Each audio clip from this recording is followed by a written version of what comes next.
اعوذ باللہ من الشیطان الرجیم بسم اللہ الرحمن الرحیم یا ایہا الذین آمنوا اے ایمان والو لا تقربوا الصلاۃ نماز کے قریب بھی نہ جاؤ وانتم سکارا اس حالت میں کہ تم نشے میں ہو، نشے کی حالت میں نماز کے قریب بھی نہ جاؤ۔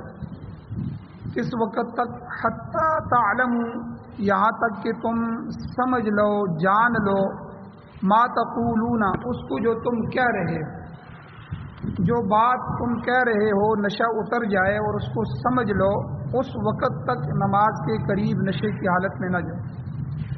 اور دوسری حالت ولا جنوبن، اور ناپاکی اور جنابت کی حالت میں بھی نماز کے قریب نہ جاؤ۔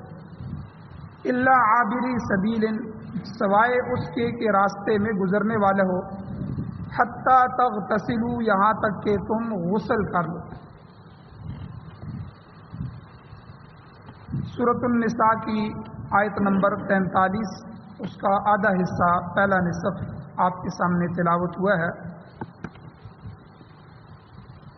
آیت کے اس حصے کا ایک درس کل گزر چکا ہے، آج دوسرا درس ہے۔ اللہ تعالیٰ نے اس آیت کے حصے میں دو حالتوں میں نماز پڑھنے سے منع فرما دی، اور شراب کے بارے میں نے کل ذکر کیا تھا کہ شراب کی جو حرمت ہوئی ہے وہ یکدم نہیں ہوئی۔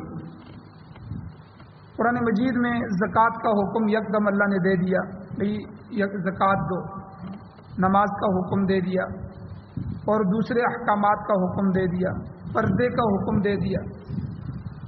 لیکن شراب چونکہ اس وقت ان کے گٹی میں پڑی ہوئی تھی، ہر گھر میں شراب تھی اور شراب پانی کی طرح پی جاتی تھی، اس لیے کسی نشے کو چھڑانا یہ کوئی آسان کام نہیں ہے، وہ اس کی ہڈیوں میں، اس کے جسم میں ایک حصہ بن جاتا ہے۔ تو صحابہ کرام تو ماننے والے تھے، لیکن اللہ تعالیٰ نے یہاں بتدریج 3 حصوں میں شراب کو حرام کیا۔ پہلا کہ جب صحابہ نے آ کر سوال کیا، یسألونک عن الخمر والمیسر، حضور ہمیں بتائیں کہ جوا اور شراب ان دونوں کے بارے میں فتویٰ صادر فرمائیں، ان کے بارے میں کیا حکم ہے؟ قل فیہما اثم کبیر ومنافع للناس، یہ پہلا حکم تھا کہ آپ اے پیغمبر ان کو کہہ دیں کہ اس میں گناہ بہت زیادہ ہے، ان دونوں میں گناہ بہت زیادہ ہے، لیکن کچھ منافع بھی ہیں لوگوں کے۔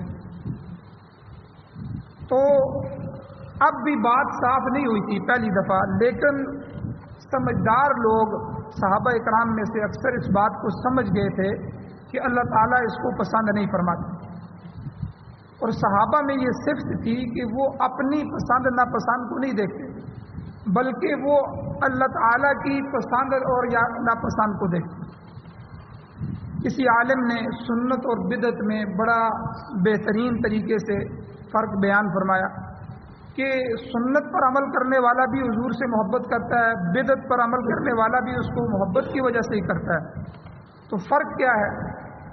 سنت اور بدعت میں فرق یہ ہے کہ سنت پر عمل کرنے والا عمل کرتا ہے حضور کے طریقے پر، حضور کی پسند، حضور کے طریقے پر، اور بدعت جو ہے وہ آدمی عمل کرتا ہے کسی عمل پر جو ہے وہ اپنے پسند کے طریقے پر۔ یا یہ سمجھ لیں کہ حضور سے محبت کرنا حضور کے طریقے پر، اور دوسرے نمبر پر بدعت حضور سے محبت کرنا اپنی خواہشات اور اپنے طریقے پر، جھنڈیاں لگائیں، بتیاں جلائیں، ٹھیک ہے، نعرے لگائے اور یہ وہ کر دیا، حالانکہ یہ ان چیزوں کی اسلام میں گنجائش نہیں۔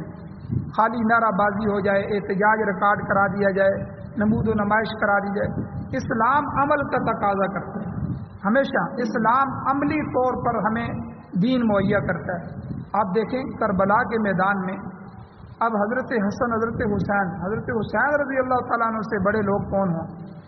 اہل بیت کے سردار، جنت کے نوجوانوں کے سردار، اور حضور کے تربیت یافتہ، حضور کے نواسے، حضرت علی رضی اللہ تعالیٰ عنہ کے صاحبزادے، حضرت فاطمہ کے لخت جگر، کتنی تربیت کرنے والے لوگ موجود۔ اب جب شہادتیں ہو رہی ہیں تو اب وہ بھی تو چاہ سکتے تھے کہ نعرے لگا سکتے تھے، فلاں مدد کے لیے آئیو، فلاں مدد کے لیے آئیو۔ تو جس طرح ہم خالی نعرے لگا دیتے ہیں یا علی مدد، یا رسول اللہ مدد، وہ علی تو ان کے والد تھے، رسول اللہ تو ان کے نانا تھے، لیکن وہ ہم تاریخ ہمیں بتاتی ہے کہ وہ اس حالت میں بھی سجدے میں گر گئے کہ اللہ ہی مدد کرنے والے اللہ کے سامنے جھکے۔ یہ عملی کردار کہ اللہ کی ذات کے علاوہ نہ کوئی علی، نہ کوئی ولی، نہ کوئی نبی، نہ کوئی پیغمبر، بلکہ پیغمبروں پر بھی یہ حالت آئی تو پیغمبر بھی اللہ کے سامنے سجدے میں گئے۔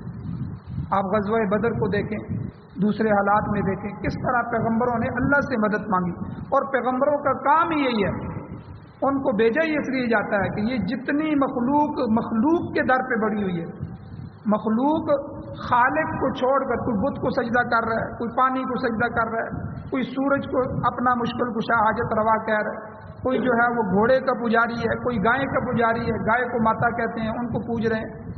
ان سب پجاریوں کو اس مخلوقات سے ہٹا کر اللہ کے دربار پہ لے، یہ مخلوق پیغمبر کی سب سے پہلی ذمہ داری ہے۔ توحید اسی کو کہتے ہیں، اللہ کی وحدانیت کا اقرار کروایا جائے، اللہ کی توحید کا اقرار کروایا جائے کہ اللہ کی ذات میں، اللہ کی صفات میں کوئی ہستی بھی شریک نہیں۔ اب جو ہے یہ وہ کام ہے جو پیغمبروں کے ذمہ ہے، تو اب حضور علیہ الصلوۃ والسلام کے ذمہ بھی یہ کام ہے۔ تو اس لیے اللہ تعالیٰ نے جو ہے اس معاشرے میں جب شراب کو حرام کیا تو شراب کو اسی طرح بتدریج حرام کیا، یکدم نہیں حرام کیا۔ اب یہ پہلی آیات تھی جن کی وجہ سے وہ معاشرہ سمجھ گیا کہ اللہ تعالیٰ اس کو پسند نہیں فرماتے، جس کی وجہ سے کہا گیا ہے اس میں گناہ بہت زیادہ ہے۔ جرگہ سے گناہ ہوگا، تھوڑا سا بھی گناہ ہوگا تو اللہ کی نافرمانی کو گناہ کہتے ہیں، تو اس کا مطلب ہے کہ شراب میں گناہ ہے۔ اب بھی مسئلہ صاف نہیں ہوا، اللہ نے فوراً حرمت نہیں کی، لیکن آدھے سے زیادہ لوگوں نے آہستہ آہستہ اس سے چھوڑنا شروع کر دیا۔ اور پھر دوسرے نمبر پر یہ آیات اتری، یہ جو آج کے درس کی آیتیں ہیں، کہ جس کا میں نے کل شان نزول بیان کیا تھا کہ صحابہ اکرام نے دوسرے صحابہ کی دعوت کی، دعوت میں کھانا شانا کھا چکے، کھانے کے بعد شراب کا دور چلا، شراب پی تو فوراً نماز کا وقت آ گیا۔ اب حضرت علی رضی اللہ تعالیٰ عنہ نماز پر مصلی میں کھڑے ہو گئے نماز پڑھانے کے لیے، تو جو قرات تھی قرآن پاک تھا قل یا ایھا الکافرون لا اعبد ما تعبدون، یہ لا اعبد ما تعبدون کا لا چھوڑ گئے۔ اب لا چھوڑ دیا جائے تو ترجمہ ہی غلط بن جاتا ہے، تو بہرحال قرآن کا ترجمہ غلط ہو گیا، کفریہ ترجمہ ہو گیا، معاملات الٹ ہو گئے سارے۔ تو اللہ تعالیٰ نے پھر یہ آیات اتاری کہ بھائی جب تم نشے میں ہو، نشے کی حالت میں تم نے نماز کے قریب نہیں جانا۔ یا ایھا الذین آمنوا، اے ایمان والو، لا تقربوا الصلاۃ، نماز کے قریب نہیں جانا، وانتم سکارا، اس حالت میں کہ تم نشے میں ہو، کیونکہ نماز ایک ایسی عبادت ہے، اتنی عالی شان عبادت ہے کہ نماز مومن کی معراج ہے۔ حضور نے فرمایا کہ مجھے تو معراج کروائی گئی، اللہ آسمانوں پہ لے جا کے اللہ سے ملاقات ہوئی اور اللہ سے حضور کی گفتگو ہوئی۔ تو آپ مومن جو ہے اگر اس نے معراج کرنی ہے تو وہ نماز میں کھڑا ہو، نماز میں اللہ سے ہم کلامی ہے، اللہ سے گفتگو ہے۔ تو اللہ کے سامنے حاضری میں دل بھی اللہ کی طرف متوجہ ہونا چاہیے، دماغ بھی اللہ کی طرف متوجہ ہونا چاہیے۔ عقل اور دل یہ دو چیزیں جو ہیں یہ نماز میں اللہ ان کو چاہتے ہیں، انسان کا دل اور انسان کی عقل دماغ اللہ کی طرف۔ اور شراب ان دونوں کو خراب کر دیتا ہے، شراب پینے سے عقل بھی زائل ہو جاتی ہے اور دل بھی غلط ملت ہو جاتا ہے، انسان عجیب سی حرکتیں شروع کر دیتا ہے، اسے یہی نہیں سمجھ ٹھیک اچھا بڑا انسان ہے، شراب پی لی تو گالیاں دے رہا ہے، اس کو خود پتہ نہیں چل رہا میں کیا کر رہا، تو لڑائی جھگڑا بھی کر رہا ہے۔ تو اس لیے اللہ تعالیٰ نے اس حالت میں، غفلت کی حالت میں، اس نشے کی حالت میں شراب سے منع فرمایا۔ اور دوسری کون سی حالت؟ ولا جنوبن، جب انسان جنابت میں ہو، ناپاکی میں ہو۔ اس کے مسائل کل سارے بیان ہو چکے تھے کہ ناپاکی یعنی اگر احتلام ہو جائے یا میاں بیوی کا آپس میں ملنا ہو یا کسی صورت میں بھی جو ہے مادہ منویہ کا اخراج ہو جائے تو انسان ناپاک ہو جاتا ہے۔ اس ناپاکی کی حالت میں نہ مسجد میں داخل ہو سکتا ہے نہ عمرہ کر سکتا ہے، ٹھیک ہے، عمرے کے لیے بیت اللہ میں داخل ہونا پڑتا ہے، تو اس لیے عمرہ بھی نہیں کر سکتا، طواف نہیں کر سکتا، تو اور اسی طرح قرآن پاک کو چھو نہیں سکتا، قرآن پاک کو پڑھ نہیں سکتا، تو اسی میں سے ایک حالت یہ ہے کہ وہ نماز بھی نہیں پڑھ سکتا، ممانعت ہے۔ اسی لیے عورتوں کے جو مخصوص ایام ہوتے ہیں ان ایام میں نماز ان کے لیے روک دی گئی ہے کہ نماز عظیم الشان عمل ہے، وہ طہارت کو چاہتا ہے، پاکی کو چاہتا ہے، اسی لیے تو نماز کے اندر شرط ہے کہ جسم بھی پاک ہو، لباس بھی پاک ہو، اور جس جگہ کھڑا ہے وہ جگہ بھی پاک ہو، اور انسان کے دل و دماغ بھی پاک ہو، ہر چیز پاک ہو، یہ تب اللہ کے سامنے کھڑا ہو۔ تو اس لیے اس کے مسائل بھی کل بیان ہو چکے ہیں۔ اب یہاں جو اللہ تعالیٰ نے نشے کی حالت میں نماز سے منع فرمایا، ایک تو حقیقی نشہ ہے جس کے ابھی مسائل گزر گئے ہیں، شراب ہے یا اس طرح کی اور کوئی چیز ہے جو نماز کو بالکل معاف کر دیتی ہے، عقل کو معاف کر دیتی ہے، اس حالت میں نماز نہ پڑھی جائے۔ اور بعض علماء فرماتے ہیں کہ سکارا یہاں جو لفظ ہے اس سے مجازی نشہ بھی مراد ہے۔ مجازی نشے سے مراد یعنی غفلت کی کوئی حالت بھی انسان پر ہو، اس حالت میں انسان نماز نہ پڑھے جب تک کہ وہ غفلت دور نہ ہو جائے۔ مثلا نیند کا غلبہ ہے، کئی دفعہ انسان سفر سے تھکا ہوا رات کو آتا ہے اور تھکاوٹ اتنی ہوتی ہے کہ نیند کی وجہ سے کئی دفعہ آپ دیکھتے ہیں نیند بہت زیادہ ہو، بندہ قرآن پڑھنا چاہتا ہے تو نہیں پڑھ سکتا، پھر وہ اس طرح ہوتا ہے لفظ خلط ملط ہونا شروع ہو جاتے ہیں۔ تو اتنی گہری نیند، اتنا نیند کا غلبہ ہو، یا آدمی پر بے ہوشی طاری ہو جائے، غشی جس کو دورے کہتے ہیں، غشی طاری ہو جائے، اس میں بھی عقل متاثر ہو جاتی ہے، تو ایسی حالت میں بھی علماء نے لکھا ہے کہ نماز کے قریب نہ جاؤ۔ تو نیند کے متعلق تو حضور علیہ السلام کا واضح ارشاد موجود ہے کہ جب نیند کا غلبہ ہو تو اس وقت نماز نہ پڑھو بلکہ سو جاؤ، جب نیند پوری کر لو تو پھر نماز پڑھو، کیونکہ ہو سکتا ہے کہ نیند کی حالت میں تم اللہ تعالیٰ کے سامنے کھڑے ہو اور اللہ سے بخشش طلب کرنا شروع کرو، لیکن زبان سے اپنے آپ کو ہو سکتا ہے گالیاں دے رہے ہو یا اپنے ایسے کوئی الفاظ نکل جائیں کہ جس کی وجہ سے نماز بھی ضائع ہو جائے اور ایمان کو بھی خطرہ پڑ جائے۔ تو لہذا نیند غفلت کی علامت ہے، تو اس لیے نیند کے غلبے میں بھی نماز نہیں پڑھنی چاہیے۔ اور نیند کے غلبے میں اگر نماز کا وقت آ جائے اور وقت جا رہا ہو تو پھر علماء نے اس میں یہ مسئلہ لکھا ہے، اس کا علاج یہ ہے کہ پھر تازہ وضو کرے یا کوئی ایسی حرکت یا کوئی ایسا عمل کرے کہ جس کی وجہ سے نیند کا غلبہ دور ہو جائے، پھر نماز ادا کر لے فوراً، کیونکہ فرض ہے، اگر وہ فرض ادا نہیں کرتے تو نماز ضائع ہو جائے گی اور قضا ہو جائے گی، اور جان بوجھ کر قضا کرنا یہ بہت بڑا گناہ ہے۔ تو بہرحال یہ مجازی نشہ ہے، یعنی مجازی نشے سے مراد یہ ہے کہ غفلت ہے، ان غفلتوں کی حالت میں بھی نماز نہیں پڑھنی چاہیے۔ اس لیے ایک مسئلہ علماء نے یہ بھی لکھا ہے کہ اگر آدمی کو سخت بھوک لگی ہوئی ہو، سخت بھوک، تو اس حالت میں بھی نماز نہ پڑھے، پہلے کھانا کھائے، کیونکہ نماز تسلی کو چاہتی ہے، نماز سکون کو چاہتی ہے۔ آدمی اتنا سکون میں ہو جائے کہ جس میں اسے کسی طرف توجہ نہ ہو، اور بھوک جو ہے یہ جو ہے بے توجہی ہو جاتی ہے آدمی کی، وہ فوراً آدمی پیٹ کی طرف توجہ ہوتی ہے، کھانے کی طرف توجہ ہوتی ہے۔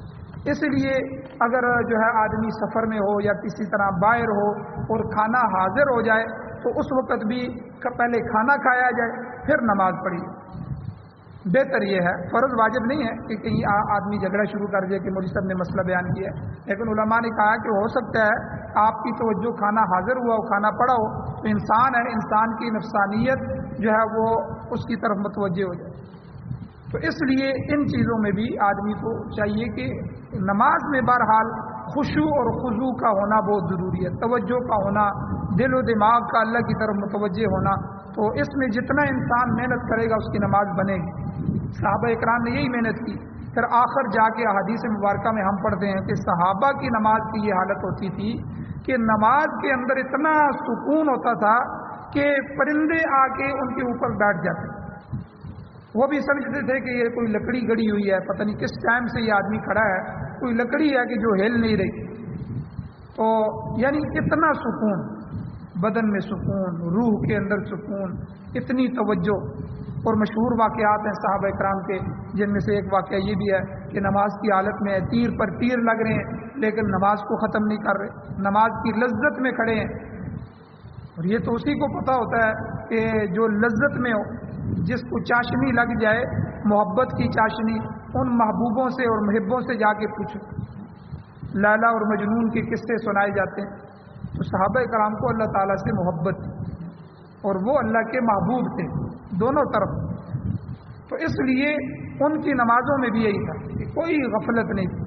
اور ہمارے ہاں تو یہ ہوتا ہے کہ بھیڑ آ کے کاٹ لے یا مکھی بیٹھ جائے تو تب بھی ہماری نماز جو ہے وہ ضائع ہو جاتی ہے، ہم اس کے پیچھے لگ جاتے ہیں. اور حضرت علی رضی اللہ عنہ کے بارے میں جو آتا ہے کہ وہ تیر لگا تو نماز میں نکالا گیا تو پتہ ہی نہیں چلا. انہوں نے کہا جی مجھے تو پتہ ہی نہیں چلا. تو یہ ان حضرات کی نماز. تو نماز خشوع اور خضوع، توجہ اور دل کی اور دماغ کی یکسوئی اس کو چاہتی. اور یہاں حتی تعلموا، اس جملے سے علماء نے یہ لکھا ہے کہ کب تک نماز نہ پڑھو نشے کی حالت میں. یا ایھا الذین آمنوا لا تقربوا الصلاۃ، نماز کے قریب نہ جاؤ. کب تک؟ حتی تعلموا ما تقولون، یہاں تک کہ تم اچھی طرح جان لو ان لفظوں کو، ان باتوں کو جو تم کہہ رہے ہو. کیونکہ نشے کی حالت میں انسان کو نہیں پتہ چلتا میں کیا کہہ رہا ہوں. یعنی نشہ اتر جائے جب تمہاری اوپر یہ حالت طاری ہو جائے کہ جو کچھ تم منہ سے کہہ رہے ہو تمہیں پتہ چل رہا ہو کہ میں کیا کہہ رہا ہوں. تو یعنی خوب ہوش و حواس میں آ جاؤ، اس وقت تم پھر نماز پڑھو. تو یہاں ایک تو اس مسئلے کو اللہ نے واضح فرما دیا، دوسرا کئی اور باتوں کی طرف بھی یہاں اشارہ موجود ہے. ایک تو نماز میں قرآن پاک کی قرات بھی ضروری ہے. یاد رکھیں قرآن پاک وہ عہد ہے، وہ وعدہ ہے جو اللہ تعالیٰ اور بندے کے درمیان میں ہو چکا ہے. اور بندہ نماز میں جب قرات کرتا ہے، قرآن کی تلاوت کرتا ہے تو اس عہد کو دہراتا رہتا ہے. آپ دیکھیں ایاک نعبد و ایاک نستعین، یہ بھی ایک وعدہ ہے جو ہم نے اللہ سے کیا ہے یا کر رہے ہیں. اے اللہ ہم عبادت خالص تیری ہی کریں گے، تیری ذات کے علاوہ ہم کسی کی عبادت نہیں کریں. تو ایاک نستعین، ہم مدد بھی تجھ سے ہی مانگیں گے، تیری ذات کے علاوہ نہ کوئی مدد کر سکتا ہے، نہ کوئی مشکل کشا ہے، نہ کوئی حاجت روا ہے. اے اللہ تو ہی مشکل کشا ہے، تو ہی حاجت روا ہے، تو ہی جو ہے نافع اور ضار ہے، نفع دینے والا نقصان دینے والا ہے. اے اللہ ہم تیرے ہی طرف متوجہ ہوں. یہ بھی اللہ سے ایک وعدہ کیا جاتا ہے. اس طرح جتنی بھی قرآن کی تلاوت ہوتی ہے وہ اللہ کا عہد و پیمان ہے. اور علماء نے یہ بات لکھی ہے کہ دیکھیں دنیا کا کوئی بھی عہد و پیمان کیا جاتا ہے، دنیا میں کوئی بھی چیز اسٹام لکھا جاتا ہے. آپ دیکھیں اسٹام میں مثلا کوئی دستاویز تیار کی جاتی ہے، وراثت کی دستاویز تیار کی جاتی ہے، کوئی ہبے کی دستاویز تیار کی جاتی ہے، کوئی بیع ہو رہی ہے آپس میں خرید و فروخت کی، اس میں کتنا ہم عقل رکھتے ہیں، دماغ رکھتے ہیں، توجہ رکھتے ہیں کوئی غلط چیز نہ لکھی جائے جس سے میرا نقصان نہ ہو جائے. وکیلوں سے پوچھتے ہیں. اور طلاق کی دستاویز لکھی جاتی ہے، اسی طرح وصیت کی دستاویز لکھی جاتی ہے، اقرار نامہ ہوتا ہے، اقرار نامہ، بے نامہ، یہ جتنے بھی ایگریمنٹ ہوتے ہیں ان کی دستاویزیں اور جو ہے اسٹامپ لکھے جاتے ہیں. تو کیا لکھتے ہیں آخر میں؟ وہ لکھتے ہیں میں اپنے ہوش و حواس کے قائم ہونے کے ساتھ یہ لکھ رہا ہوں، بقائم ہوش و حواس میں یہ لکھ رہا ہوں. گویا کہ کسی بھی عہد کو دہراتے وقت عقل اور خرد کا ہونا، درست ہونا ضروری ہے. اس میں بھی بندہ یہ اقرار کرتا ہے نیچے، وہ جج کے سامنے جب پیش ہوتا ہے نیچے اس نے لکھا ہوتا ہے میں بقام ہوش و حواس، یعنی میں نشے میں یہ تحریر نہیں لکھ رہا، یا میں غفلت میں یہ تحریر نہیں لکھ رہا، یا کسی کے بتانے سے نہیں لکھ رہا، میں خود اپنے ہوش و حواس سے یہ لکھ رہا. یہ نیچے جملے لکھے ہوتے ہیں. تو اس لیے فقہا نے لکھا ہے کہ نشہ ہو یا نیند ہو یا غشی طاری ہو جائے یا بے ہوشی طاری ہو جائے، اب بے ہوشی کی حالت میں بھی نماز معاف، بالکل آدمی بے ہوش ہو جائے، تو ان تمام چیزوں میں جو ہے عقل ختم ہو جاتی ہے، غفلت ہو جاتی ہے. تو اس لیے ان حالتوں میں نماز سے منع فرما دیا.